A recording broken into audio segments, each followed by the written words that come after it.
হবে যদি অনুমোদন দেয় হেলিকপ্টারে আর অনুমোদন না পাওয়া গেলে রাস্তাতে। কারণ আপনারা আমাকে চেনেন, আমি কখনো শুরুতে বিশ্বাস করি না, আমি সম্পূর্ণতায় বিশ্বাস করি।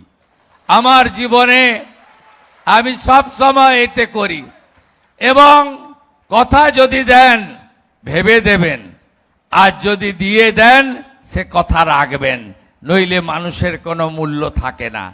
আপনারা সবাই ভালো থাকবেন।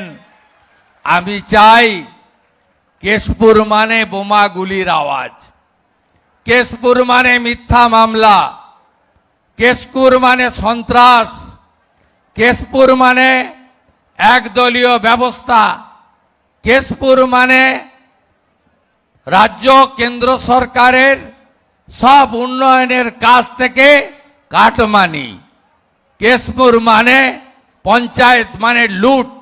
এসব জিনিস বন্ধ করতে হবে, বন্ধ করতে হবে। কেশপুর মানে ক্ষুদিরাম বসুর কেশপুর। কেশপুরে প্রত্যেকটি বাড়িতে শৌচালয়, প্রত্যেকটি গরিবের বাড়িতে প্রধানমন্ত্রী আবাস, প্রত্যেকটি গরিবের বাড়িতে প্রধানমন্ত্রী সূর্য ঘরে আলো, সোলার আলো। কেশপুর মানে ভালো ভালো বিদ্যালয়, ভালো ভালো কলেজ।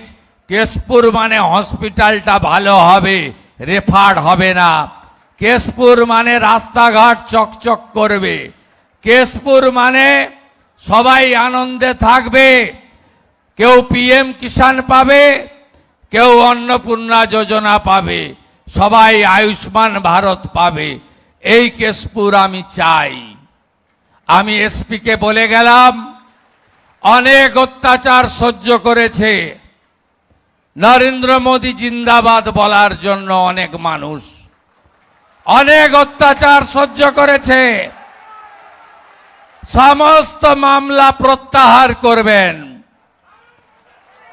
সমস্ত মামলা।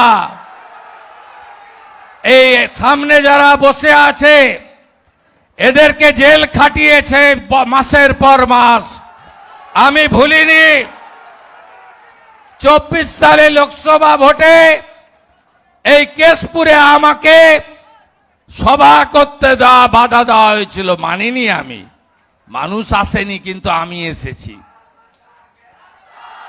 আমি বলবো, আমি কিচ্ছু বলিনি। মাননীয় এসপি, ওই মামলাটা আপনি বের করবেন। যারা জড়িত ছিল তাদেরকে আমি জেলে দেখতে চাই। ভালো থাকবেন।